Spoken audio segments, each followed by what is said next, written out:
Hello दोस्तों, मैं दिलकुश मीना और आपके इस यूट्यूब चैनल पर आप सभी लोगों का स्वागत है। ठीक है, आज का जो अपना टॉपिक होगा वो टॉपिक होगा सामी आणुभाविक द्रव्यमान सूत्र। क्या? सामी आणुभाविक द्रव्यमान सूत्र। अब सामी आणुभाविक द्रव्यमान सूत्र क्या होते हैं, ध्यान से समझना। नाभिक में क्या होता है, न्यूट्रॉन और प्रोटॉन होते हैं जिन्हें न्यूक्लियन कण कहते हैं। नाभिक से संबंधित दो मॉडल दिए गए हैं कि नाभिक की संरचना कैसी होती है, नाभिक के अंदर क्या होता है। एक तो है लिक्विड ड्रॉप मॉडल यानी कि द्रव बूंद मॉडल, और एक है सेल मॉडल यानी कौन सा मॉडल, सेल मॉडल। जो अपना लिक्विड ड्रॉप मॉडल है, जो नाभिक की संरचना बताने के लिए लिक्विड ड्रॉप मॉडल दिया गया, द्रव बूंद मॉडल दिया गया। द्रव बूंद मॉडल क्या कहता है, ध्यान से समझो। जैसे अपने पास एक टूटी होती है, जैसे अपन पानी भरते हैं ना टूटी से, तो टूटी है, टूटी से हम पानी भर रहे हैं, अचानक से मैंने टूटी को बंद कर दिया। अब टूटी का जो निचला वाला हिस्सा है, जैसे अपने पास ऐसा है, ऐसे ये अपने पास कोई टूटी है, माना ये अपने पास ऐसे कोई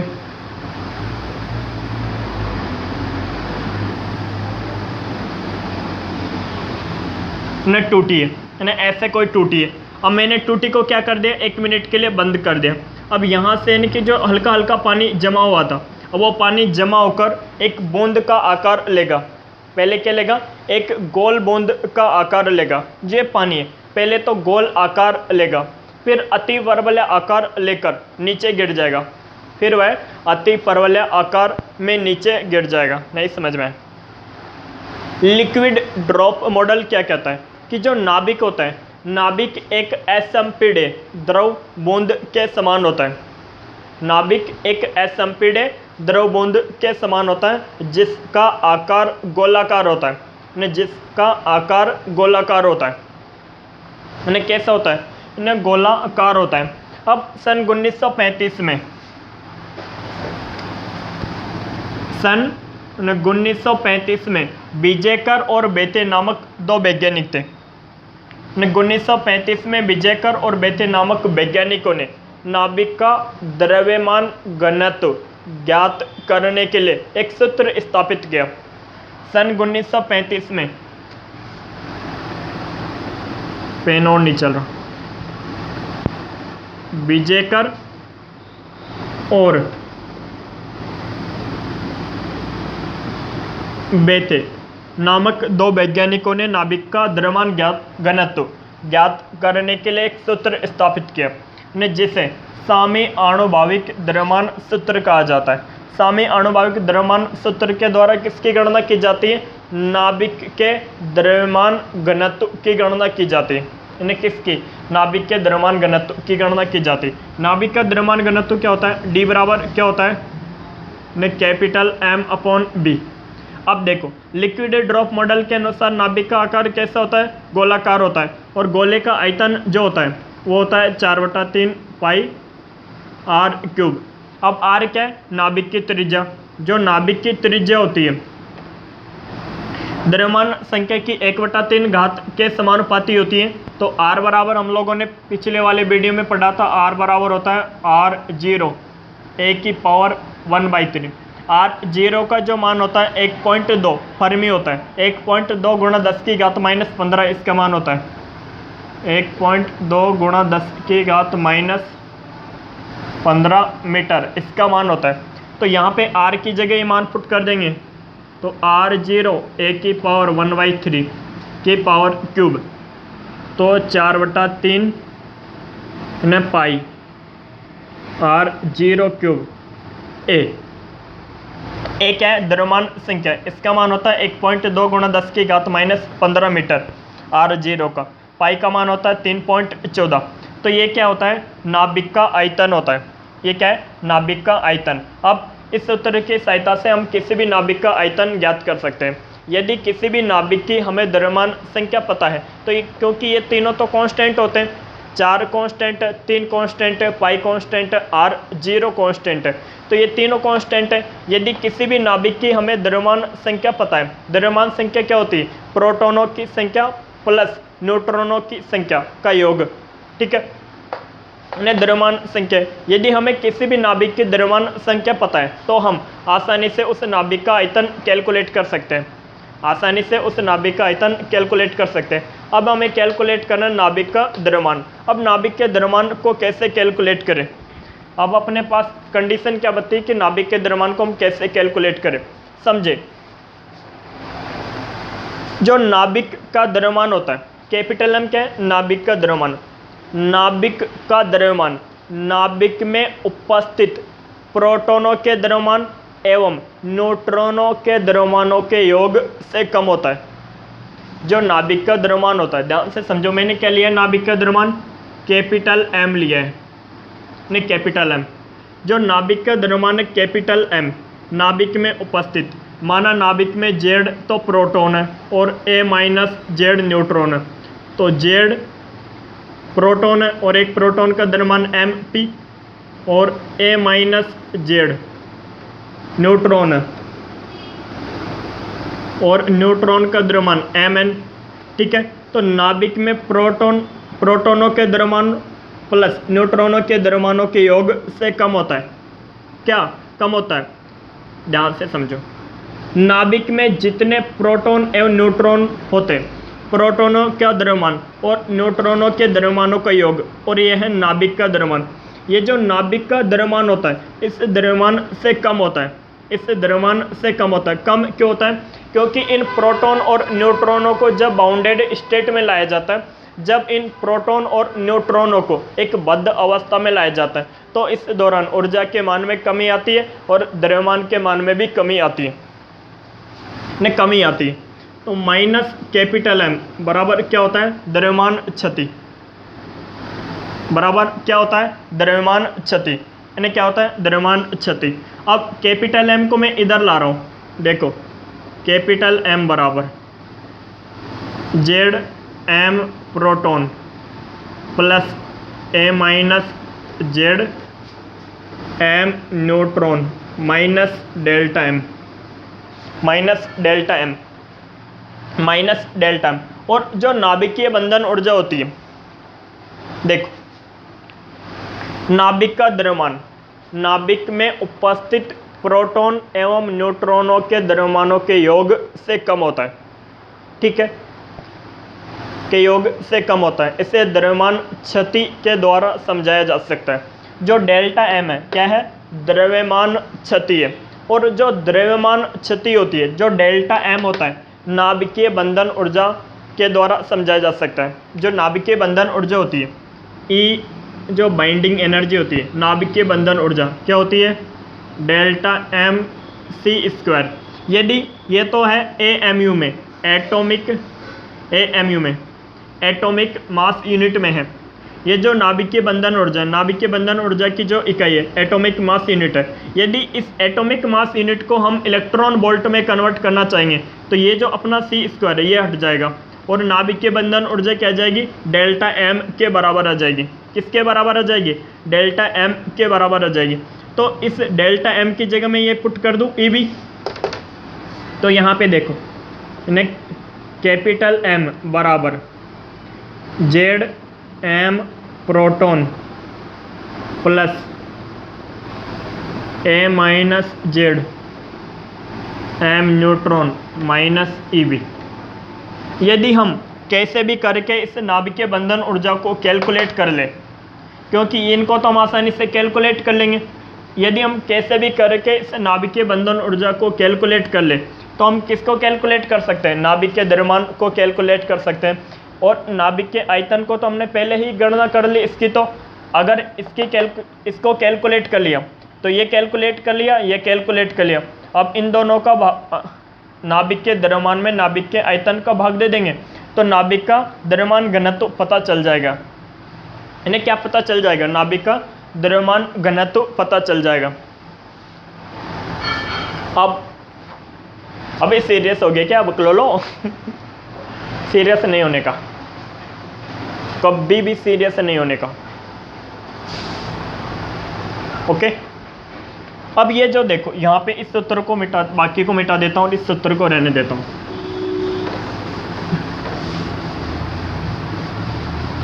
देखो, ये जो नाभिकीय बंधन ऊर्जा होती है, ये जो नाभिकीय बंधन ऊर्जा होती है EB, नाभिकीय बंधन ऊर्जा, बॉन्डिंग एनर्जी ऑफ न्यूक्लियस, नाभिकीय बंधन ऊर्जा या नाभिकीय बंधन ऊर्जा एक ही बात है, ठीक है।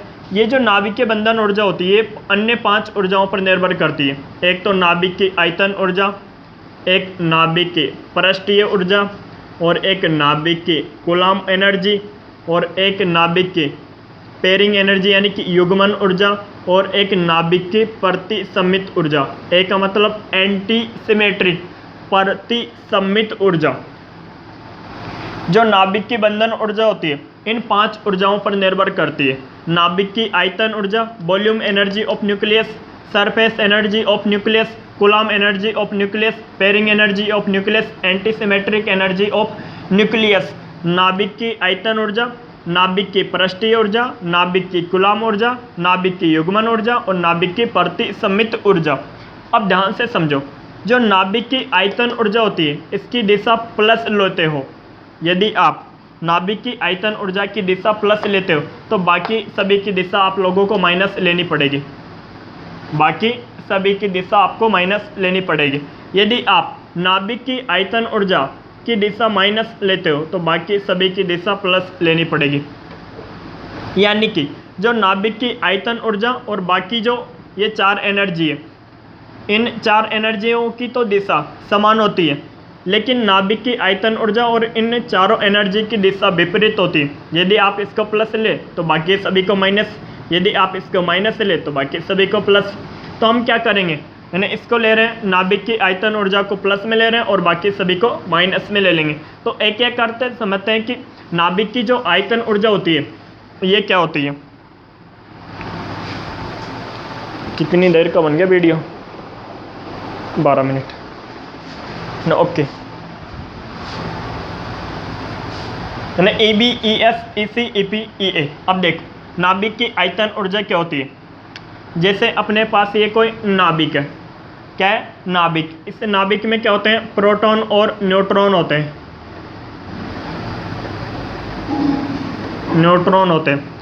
नाभिक में क्या होते हैं, प्रोटॉन और न्यूट्रॉन होते हैं। ये प्रोटॉन और न्यूट्रॉन आपस में अन्योन्य क्रिया करते हैं।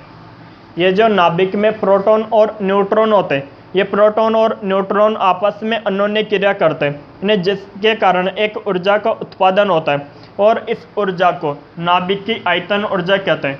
ध्यान से समझो, नाभिक में प्रोटॉन एवं न्यूट्रॉन उपस्थित होते हैं। यह प्रोटॉन और न्यूट्रॉन आपस में अन्योन्य क्रिया करते हैं, जिसके कारण एक ऊर्जा का उत्पादन होता है और इस ऊर्जा को नाभिक की आयतन ऊर्जा कहते हैं। क्या कहते हैं, नाभिक की आयतन ऊर्जा कहते हैं। और जो नाभिक की आयतन ऊर्जा होती है, ध्यान से समझेंगे, जो नाभिक की आयतन ऊर्जा होती है नाभिक के आयतन पर निर्भर करती है। नाभिक की आयतन ऊर्जा देखो, E का मतलब एनर्जी, B का मतलब वॉल्यूम एनर्जी, नाभिक की आयतन ऊर्जा। आयतन ऊर्जा किस पर डिपेंड करती है, नाभिक के आयतन पर निर्भर करती है। तो मैंने क्या कहा था, अगर इसको आप प्लस लेते हो तो बाकी सभी को माइनस, यदि इसको माइनस लेते हो तो बाकी सभी को प्लस। मैं इसको प्लस लेकर चल रहा हूँ, तो 4/3 न पाई r क्यूब न, इसको आप कैसे लिख सकते हो, यानी 4/3 पाई r0 क्यूब और a लिख सकते हो। और EB बराबर, यानी इन सभी को ने 4 कांस्टेंट, 3 कांस्टेंट, पाई कांस्टेंट, r0 कांस्टेंट, इसको मैं एक, इस पूरे को एक कांस्टेंट नाम दे रहा हूँ। ये जो पूरा है इसको मैं एक कांस्टेंट नाम दे रहा हूँ। क्या नाम दे रहा हूँ, देखो AB और कैपिटल है। AB क्या है, ये जो पूरा कांस्टेंट है AB बराबर है, समझते हुए चलना भाई लोगों, 4/3 पाई r0 क्यूब। AB बराबर क्या है, 4/3 पाई r0 क्यूब। अब यहाँ से समझ सकते हो क्या लिखना है आपको, नाभिक की आयतन ऊर्जा नाभिक की द्रव्यमान संख्या पर निर्भर करती है। नाभिक की आयतन ऊर्जा नाभिक की द्रव्यमान संख्या पर निर्भर करती है। नाभिक की आयतन ऊर्जा नाभिक की द्रव्यमान संख्या पर निर्भर करती है। ठीक है, तो पहला तो ये है। अब आगे चलते हैं नेक्स्ट, नाभिक की आयतन ऊर्जा को छाप लो फटाफट।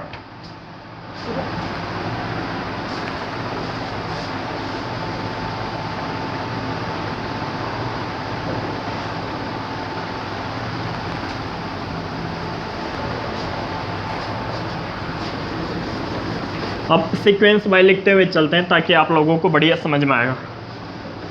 देखो, जो नाभिक की आयतन ऊर्जा सीक्वेंस में लिखते हैं तो ई बी बराबर या समानुपाती 4/3 पाई आर क्यूब। तो आप इसको लिखना है ई बी बराबर में 4/3 पाई आर 0 क्यूब और ए। तो ए बी बराबर, इसको एक कांस्टेंट नाम दे दिया ए बी और ए। पहला तो ये सूत्र। नेक्स्ट चलता है, सेकंड है नाभिक की पृष्ठीय ऊर्जा E S, surface energy of nucleus. नाभिक की पृष्ठीय ऊर्जा क्या होती है? पृष्ठीय ऊर्जा ध्यान से समझो। जैसे अपने पास ये कोई नाभिक है, नाभिक के बीचों बीच में यहाँ पे सपोज कोई प्रोटॉन होगा, एक प्रोटॉन है, ये अन्य ऐसे ये न्यूक्लियन कण, क्या है? न्यूक्लियन कण ना। मैं ये समझाने के लिए बता रहा हूँ, यानी जैसे नाभिक के बीचों बीच में कोई एक प्रोटॉन है, ये प्रोटॉन यानी बीचों बीच वाले भाग में 1 2 3 4 5 6 7 न्यूक्लियन कणों के संपर्क में है। यदि नाभिक के बीचों बीच में देखें तो एक प्रोटॉन अन्य 7 न्यूक्लियन कणों के संपर्क में है, लेकिन नाभिक के पृष्ठ, ये जो नाभिक का पृष्ठ है, ने इस पृष्ठ के आसपास में जो कोई प्रोटॉन होगा, ये जैसे यहाँ पे ऐसे ऐसे ऐसे कम न्यूक्लियन कणों के संपर्क में होगा, कम न्यूक्लियन कणों के संपर्क में होगा। बात समझ में नहीं आई? जैसे नाभिक है, नाभिक के बीचों बीच में कोई प्रोटॉन है, तो नाभिक बीचों बीच में प्रोटॉन है तो इधर भी न्यूक्लियन कण होगा, इधर भी न्यूक्लियन कण होगा, इधर, इसके चारों ओर न्यूक्लियन कण होंगे। लेकिन नाभिक के पृष्ठ पर जो कोई प्रोटॉन है, यानी इधर न्यूक्लियन कण होंगे, इधर न्यूक्लियन कण होंगे, इधर न्यूक्लियन कण होंगे, इधर न्यूक्लियन कण होंगे, लेकिन यहाँ पर थोड़ी न्यूक्लियन कण होंगे। देख यहाँ पे तो इसके जैसे ये कोई बिंदु है, इसके चारों तरफ प्रोटॉन न्यूट्रॉन थे, लेकिन यहाँ पे देखा जाए तो इस वाले पृष्ठ पर तो कोई प्रोटॉन न्यूक्लियन है नहीं है, यानी इसके अंदर ये जो भी, और यहाँ पे यानी कि मैं किसी प्रोटॉन के लिए बात कर रहा हूँ, तो ये प्रोटॉन ऐसे ही तो न्यूक्लियन कणों के संपर्क में होगा। तो नाभिक के पृष्ठ पर जो प्रोटॉन होता है कम न्यूक्लियन कणों के संपर्क में होता है, और नाभिक के बीच में जो प्रोटॉन होगा अधिक न्यूक्लियन कणों के संपर्क में होगा।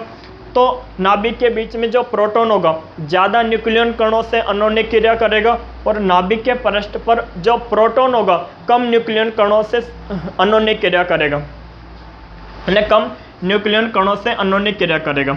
नाभिक के पृष्ठ पर उपस्थित न्यूक्लियन कण अन्य न्यूक्लियन कणों से अन्योन्य क्रिया करता। लिखना कैसे है वो देखो, नाभिक के पृष्ठ पर उपस्थित न्यूक्लियन कण, क्योंकि प्रोटॉन भी हो सकता है, न्यूट्रॉन भी हो सकता है, मैंने प्रोटॉन के लिए समझे। नाभिक के पृष्ठ पर उपस्थित न्यूक्लियन कण कम न्यूक्लियन कणों से अन्योन्य क्रिया करता है, जिसके कारण नाभिक के पृष्ठ पर एक ऊर्जा का उत्पादन हो जाता है। इसे नाभिक की पृष्ठीय ऊर्जा कहते हैं। इसे नाभिक की पृष्ठीय ऊर्जा कहते हैं। क्या कहते हैं? नाभिक की पृष्ठीय ऊर्जा कहते हैं।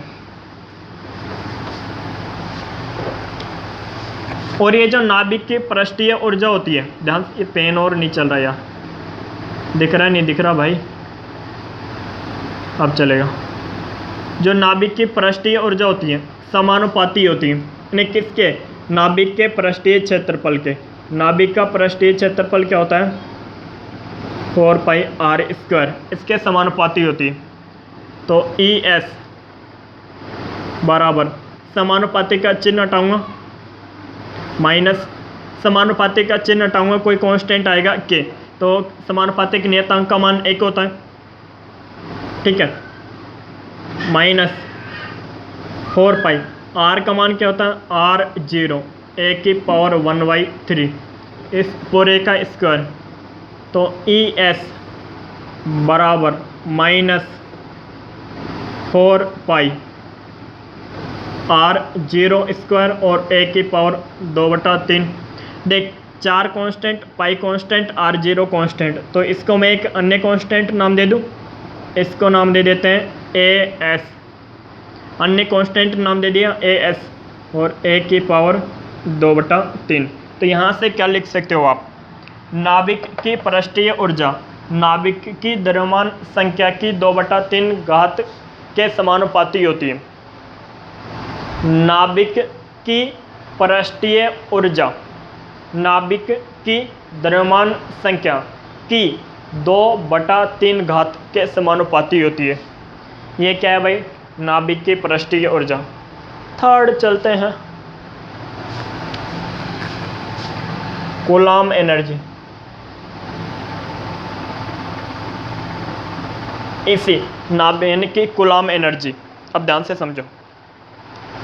नाभिक के अंदर क्या होते हैं, प्रोटॉन और न्यूट्रॉन होते हैं, प्रोटॉन और न्यूट्रॉन होते हैं, और वो प्रोटॉन और न्यूट्रॉन बद्ध अवस्था में होते हैं, यानी नाभिक के बाहर नहीं निकलते हैं। नहीं समझे? जैसे समझो, जैसे अपने पास ये कोई नाभिक है, क्या है नाभिक, नाभिक के अंदर क्या है, proton neutron proton neutron neutron proton neutron proton. अब देखो एक बात बताओ, प्रोटॉन पर प्लस आवेश होता है और अन्य जो प्रोटॉन होगा उस पर प्लस आवेश होगा, तो ये प्लस प्लस आवेश एक दूसरे को प्रतिकर्षित करते हैं। क्या करते हैं, यह प्लस आवेश दूसरे प्लस आवेश को प्रतिकर्षित करता है, तो प्रतिकर्षित करता है, तो ये प्रोटॉन आपस में दूर होंगे, यह प्रोटॉन आपस में दूर होंगे, तो यह प्रोटॉन नाभिक के बाहर क्यों नहीं निकलता, तो यह प्रोटॉन नाभिक के बाहर क्यों नहीं निकलता ने, जब प्रोटॉन आपस में एक दूसरे को प्रतिकर्षित करेंगे। नाभिक के अंदर प्रोटॉन और न्यूट्रॉन होते हैं, न्यूट्रॉन तो उदासीन होते हैं, प्रोटॉन पर धनावेशित आवेश होता है, तो धनावेशित कण दूसरे धनावेशित कण को प्रतिकर्षित करेगा, इन्हें प्रतिकर्षित करेगा तो ये दूर हटेंगे, लेकिन ये नाभिक के बाहर क्यों नहीं निकल पाता। इन्हें कौन सी ऊर्जा है जो इन प्रोटॉन और न्यूट्रॉन कणों को आपस में बांधे रखने का कार्य करती है, कौन सी ऊर्जा है जो इन प्रोटॉनों और न्यूट्रॉनों को आपस में बांधे रखने का कार्य करती है, वो ऊर्जा है नाभिकीय बंधन ऊर्जा। न कौन सी है, नाभिकीय बंधन ऊर्जा, जो प्रोटॉन और न्यूट्रॉनों को बांधे रखने का कार्य करती है। जो नाभिक होता है, नाभिक में क्या होते हैं, प्रोटॉन और न्यूट्रॉन होते हैं। ध्यान से समझना, ये जो प्रोटॉन और प्रोटॉन होता है इनके बीच में प्रतिकर्षण बल कार्य करता है, और ये जो प्रोटॉन और न्यूट्रॉन होते हैं इनके बीच में एक बल कार्य करता है। जो प्रोटॉन और न्यूट्रॉन होते हैं इनके बीच में एक आकर्षण बल कार्य करता है। ध्यान से समझना मेरी बात को, प्रोटॉन के बीच में प्रतिकर्षण बल कार्य करता है और प्रोटॉन और न्यूट्रॉनों के बीच में आकर्षण बल कार्य करता है। यह जो आकर्षण बल होता है इस प्रतिकर्षण बल की तुलना में काफ़ी अधिक होता है।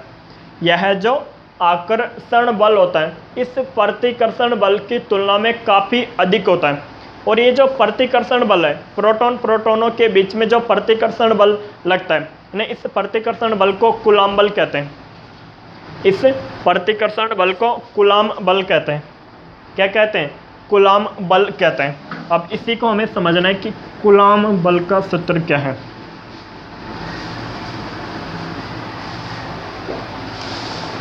देख, तो EC, C का मतलब क्या है, Coulomb. Coulomb energy of nucleus, नाभिक की कूलॉम ऊर्जा, ये समानुपाती होती है -3/5 K Q² अपॉन R के, K Q² upon capital R के। तो EC बराबर आएगा, एक समानुपाती का चिन्ह हटाएंगे तो एक नियतांक आएगा, और समानुपाती के नियतांक का मान 1 होता है, तो उसको मान लिया 1 -3/5।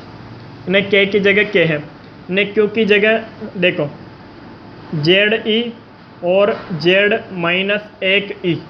अब ये क्यों आया, अब इसको समझाऊंगा।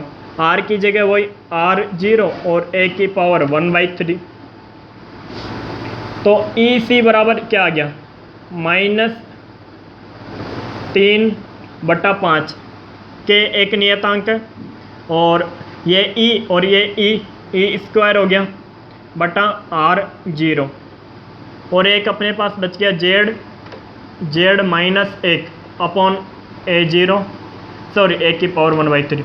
देखो 3 कांस्टेंट है, 5 कांस्टेंट है, R0 कांस्टेंट है। के जो होता है, के का मान होता है 1/4 पाई एप्सिलॉन नॉट। जो एप्सिलॉन नॉट होता है इसका मान होता है 8.85 गुणा 10 की घात -12, और इस जो पूरा होता है इसका मान होता है 9 गुणा 10 की घात 9। तो ये भी कांस्टेंट होता है। तो ये कांस्टेंट, ये क्या है, प्रोटॉन पर आवेश 1.6 गुणा 10 की घात -19, ये कांस्टेंट है। तो ये पूरा क्या है, कांस्टेंट पार्ट है।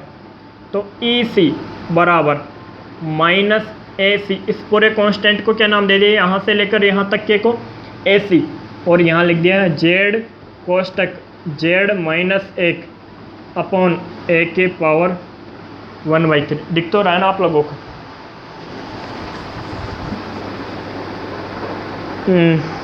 दिख तो रहा है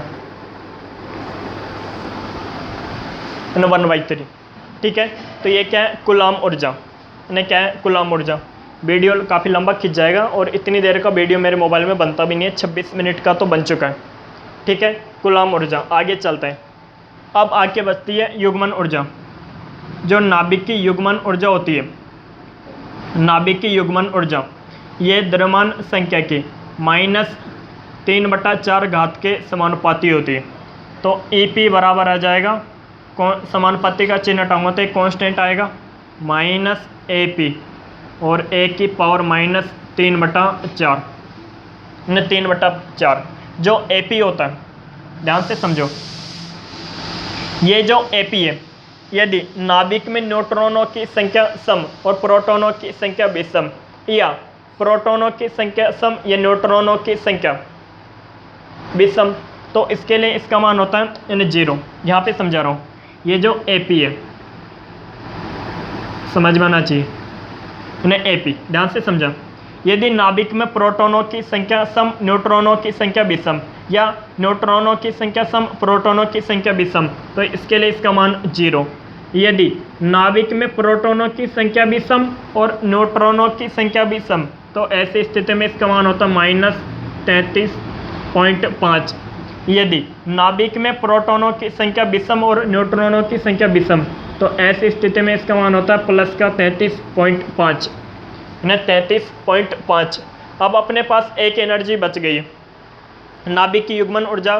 मैं आप इसे लिख सकते हो, जो नाभिक की युग्मन ऊर्जा होती है, द्रव्यमान संख्या की -3/4 घात के समानुपाती होती है, -3/4 घात के समानुपाती होती है।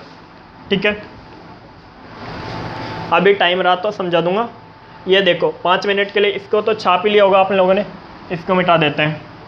अब बचती है anti symmetric energy of nucleus, नाभिक की प्रतिसमित ऊर्जा।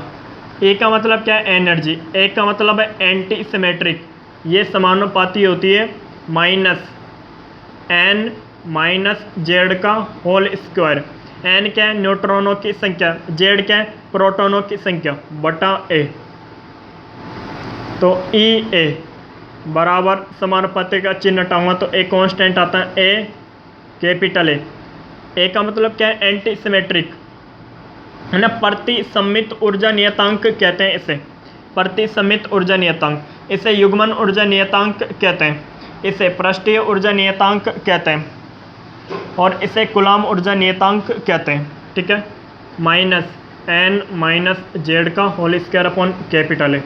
अब देखो n बराबर क्या होता है, n + z बराबर होता है, n क्या है, न्यूट्रॉनों की संख्या, z क्या है, प्रोटॉनों की संख्या। तो न्यूट्रॉनों की संख्या और प्रोटॉनों की संख्या का योग द्रव्यमान संख्या के बराबर होता है। तो n बराबर a - z लिख सकता हूँ, तो यहाँ पे a - z कर सकते हो n की जगह।